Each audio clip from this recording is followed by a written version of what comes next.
Hörmətli MİQ-ə hazırlaşanlar və sertifikasiyaya hazırlaşanlar, MİQ sınavımız olacaq kursda, Azera kursunda 5, 6, 7 sual nümunə kimi göstərəcəm sizə. Kim PDF-ini istəsə, Telegramda Tarix Azər Səmədov kanalı var.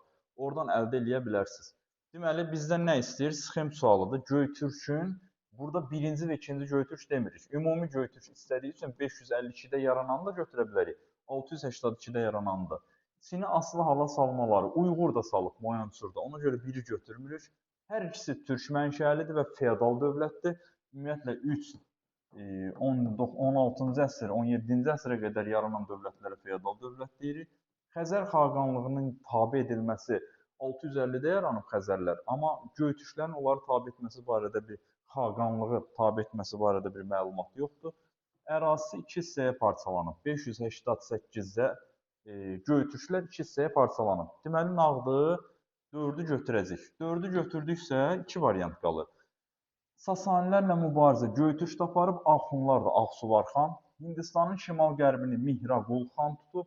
Deməli, 6 da olmaz. Cavab gəlir B. Çini asılı hala salıb, Axunlar salmayıblar. Muğan xaqan salıb. Bizans üzərinə yürüş.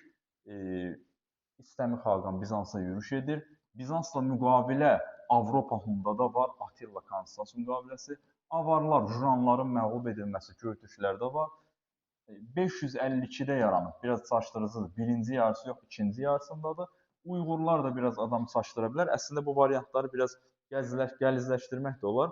Uyğurlarla mübarizə isə Göytürklərə, yəni 2-ci Göytürk dövlətinə Uyğurlar son qoyub. Ona görə götürə bilirik. Yüzillik müharibəyə aid olan bu tipli suallar uşaqları biraz çaşdırır. Bu tipli sualı tərtib eləmək də biraz gəlizdir. İngilislər şimalı tutdular 1415-də Azincourt döyüşündə. Fransa kralı əsir düşür 1356 Poitiers döyüşündə. Fransız süvariləri, İngilis ovçuları məsələsi 1346 Creçydədir. Orleansa bizdə yazır 14-cü, daha doğrusu 1400-cü ilin 20-ci illərin sonunda, yəni təxminən 1429-cu ildə. 1 ilə 3-ün yerini dəyişəndə uyğun gəlir. Sonra bir dənə təqvimlə bağlı sualımız var. Qədim Roma təqvimi, yəni 753 Roma şəhərinin salınması, Yunanıstanda 756. Mən MİQ-ə verdiyim il bu tipli sual düşmüşdü. 489-cu ilində deyir, yəni 753-dən 489 çıxaq. Deməli, olacaq 4, 6, sonra nə olur? 264. Deyir, müharibə başladı Siciliya adası, böyük ehtimal Pun müharibəsini istəyir bizdən. Müharibə Roman qələbəsi ilə bitir, neçənci ildə? 146-da. Elə həmin ildə də Yunanistan itaət halına aldı. Yəni 146-da Yunanistan tutuldu.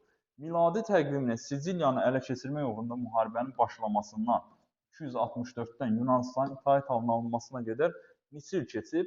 Çıxırıq eradan əvvəl olduğu üçün 118 il. Sonra mədəniyyət sualı. Bunlar nümunələrdir. MİQ imtahanımızda 40 sual tarixdən olacaq, 20 sual kurikulumdan. Deməli, və mövzu sınavıdır. Bunu da xatırladım. Mövzu sınağı, yəni 1640-cı illərə qədərdir. Tarixdən suallar, hər iki tarixdən, qəsr şirinə qədər, İngiltərə inqilabına qədər, kurikulumdan da təxminən Bibliya qədər falan. Deməli, Avropa mədəniyyətini istəyir. Kainatın sonsuz olduğu Brunodadır. 3-ə A-nı götürərsiniz. Sonra paraşüt, dalğıc, bunu dünya görüşlə də tapmaq olar. Bunları Leonardo da Vinci öz xəyalında saxlayırdı. Romada Müqəddəs Pyotrun iştirakında isə Michelangelo. Mən MİQ-ə imtahan verən ili bu sual düşmüşdü. Ağdaşda maska ilə pandemiya vaxtı idi. İstidə əlcəklə oturmuşduq. Sonra deməli, sxemi tamamlayın deyir. Bu tipli suallar biraz adamı çaşdırır. Mən MİQ-ə verdiyim ili də düşmüşdü. İstər-istəməz adam belə getmək istəyir. Öyrəşmiş yaxı belə sadə qərib kimi.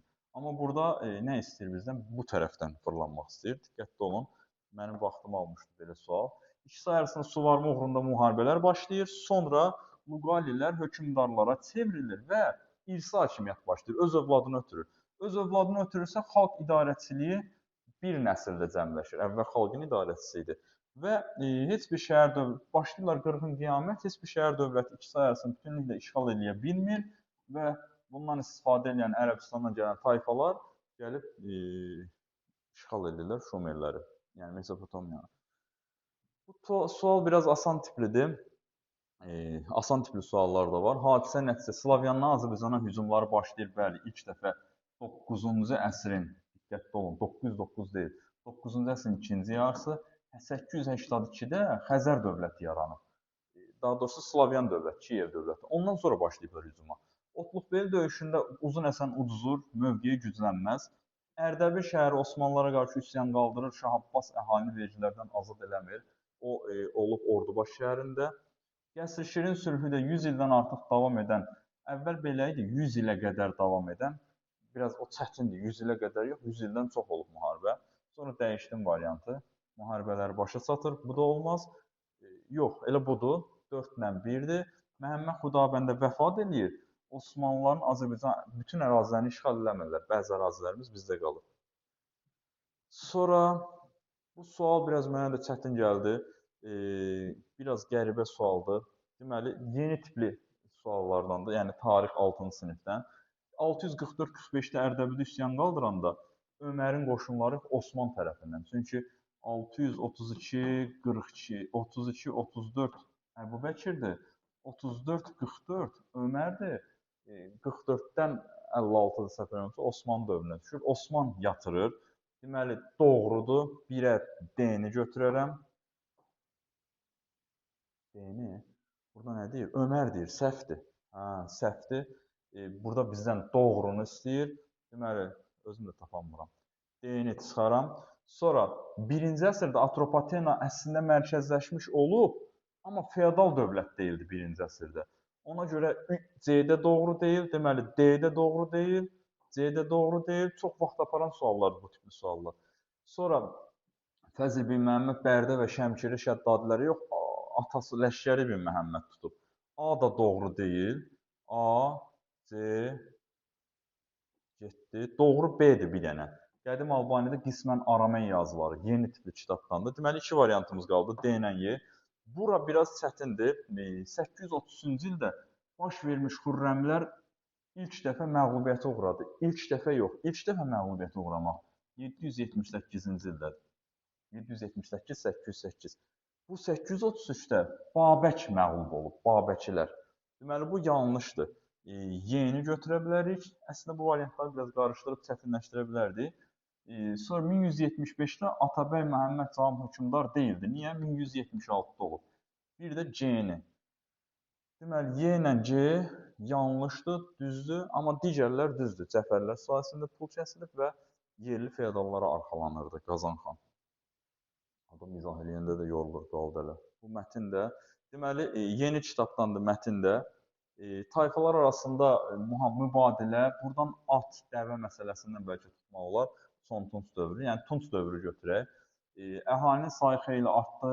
Burada isə qazma tipli evlər mövcud idi. ilə götürərək Eneolit dövrü kimi təxminən tapmaq olar.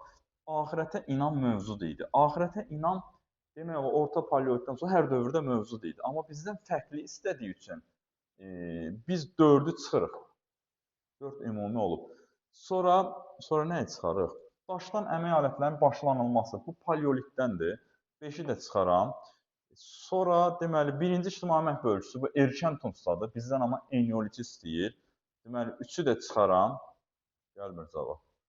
Sonra nəyi çıxaram görəsən? Ovçuluq, balıqçılığı götürərəm. Bu Eneolit dövründədir. Sonra 4. Hə, 4-ü çıxmışıq da. Qalır 2-6. Torpağı toxa ilə təmizləyirlər. Yəni toxa əkinçiliyi də Eneolit dövründə olub. Ovçuluq, balıqçılıq da ikinci dərəcəli məşğuliyyətə çevrilməsi də Eneolitdədir. Son sualımızsa 9 sual imiş. Deməli, Əməvilər, Abbasilər və Rəşidi xəlifələr. Rəşidi xəlifələr 4 xəlifə dövrü. Bizansla sülh şəraitində. Yox, Bizansla müharibə olub, dalaşıblar. Sasanilər üzərindən yürüyüş. Bizdən klaster ümumi istəyir. Yəni üçünə də oxşar olsun. Sasanilərə bir dənə Rəşidi xəlifələr var. O da 651-də süqut edir gedir. Şimali Afrikada hamısında yoxdur. Əməvilər tutdular. Çinlilərlə mübarizədə də Talas döyüşü idi. Bir dənə qalır Xəzərlərlə müharibə. Rəşidi xəlifələr dövründə 643 Bələncər döyüşü. Əməvilər dövrü 731 Savalan döyüşü. Abbasilər dövrü nə vaxtdır? Bəs deyir 8-ci əsrin sonu 8-ci əsrin sonu. Bunlar müharibəsi bitdi artıq. Dalaşdılar, qurtardı. O da düşür Harun Ərəşdin dövrünə, təxminən 786-cı ildən sonraya. Belə 8 dənə nümunə verdim. Asan tipli də var içində, sxem tipli də. Əslində fərqli suallar var, çox qəşəng suallardır. İstəyən yazıb 055 582 42 41-ə yazıb MIQ sınavında iştirak edə bilərsiniz. Maraqlıdır. Əslində belə baxanda asan görünür, amma düşündürücü suallar salmışıq. 40 dənə sualdır. Kurikulumdan da suallarımız var. Belə, sağ olun.